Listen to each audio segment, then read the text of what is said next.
Hello guys, I am বোকা। আপনারা দেখছেন বোকার বুদ্ধি ধাঁধার চ্যানেল। তো চলুন বেশি কথা না বাড়িয়ে আমরা আজ বেশ কিছু মজার ধাঁধা প্রশ্ন নিয়ে এসেছি। তো গত এপিসোডে একটি প্রশ্ন আমি রেখেছিলাম, সেই প্রশ্নটির উত্তর অনেকেই দিয়েছেন। তো চলুন প্রশ্নটি দেখে নেব কি ছিল। প্রশ্নটি ছিল, কোন গাছ মিষ্টি? এমন কোন গাছ আছে যে গাছটি আমরা খাই এবং সেই গাছটি হচ্ছে খুবই মিষ্টি? তো এই প্রশ্নের উত্তর দেখলাম কমেন্ট বক্সে দিয়েছেন অনেকেই সঠিক উত্তর, তাদের ধন্যবাদ জানাচ্ছি। আর যারা উত্তর দেখিয়ে দেওয়ার জন্য বলেছেন তাদের বলো চলুন উত্তরটি দেখে নিন।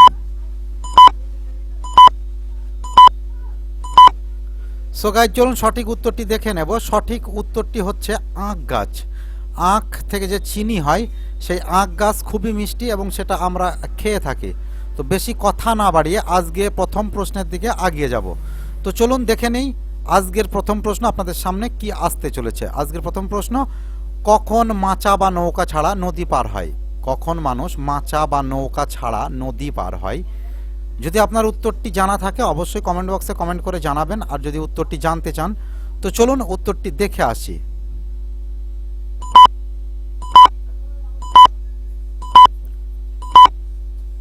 সো গাইজ, তো চলুন সঠিক উত্তরটি দেখে নেব। সঠিক উত্তরটি হচ্ছে জল না থাকলে।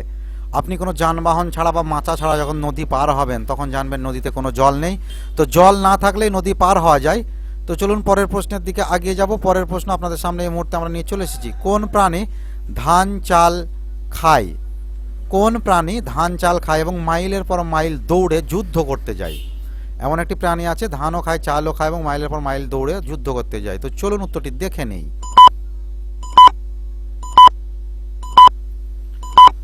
সো গাই, চলুন সঠিক উত্তরটি দেখে নেব। সঠিক উত্তরটি হচ্ছে ইঁদুর। ইঁদুর ধান চাল যা পাবে তাই খায় এবং গর্ত করে তারা এক জায়গা থেকে অনেক দূরে চলে যায়।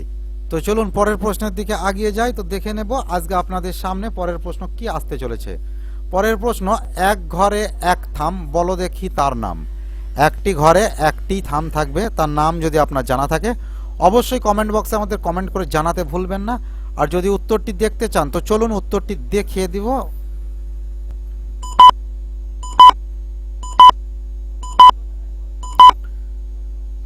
সো গাইস, সঠিক উত্তরটি হবে ছাতা। ছাতা হচ্ছে এক ঘরের একটি থাম, মানে ছাতার যে ডামাট থাকে বা বাঁট থাকে যাই বলুন না কেন সেটা একটি থাকে। তো চলুন পরের প্রশ্নের দিকে এগিয়ে যাই বেশি কথা না বাড়িয়ে। পরের প্রশ্ন আপনাদের সামনে, কোন ফলের অর্ধেক সোনা? পৃথিবীতে এমন কোন ফল আছে যে ফলটার অর্ধেক সোনা? যদি আপনার উত্তর জানা থাকে অবশ্যই কমেন্ট বক্সে কমেন্ট করে জানাবেন, আর যদি উত্তর না জানা থাকে তো আপনাকে অপেক্ষা করতে হবে মাত্র 5 সেকেন্ড সময়।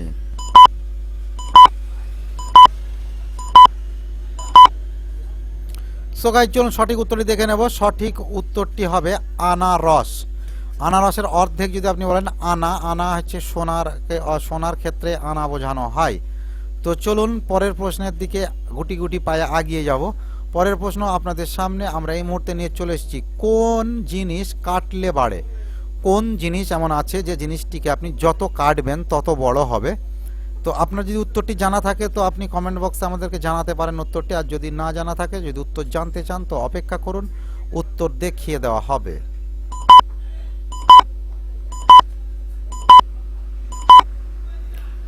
সো গাইজ, এই প্রশ্নের উত্তর আজকে দেবো না, এই প্রশ্নের উত্তর দেবো আগামী এপিসোডে, আগামী ভিডিও। তার আগে যদি আমাদের এই প্রশ্নের উত্তর জেনে থাকেন কমেন্ট বক্সে কমেন্ট করে অবশ্যই জানাবেন। আর এখনও যারা আমার চ্যানেলটি সাবস্ক্রাইব করেন সাবস্ক্রাইব করবেন এবং বেল শেয়ার করবেন, ফলো করবেন, অল নোটিফিকেশন অন করবেন। ভালো থাকবেন, সুস্থ থাকবেন।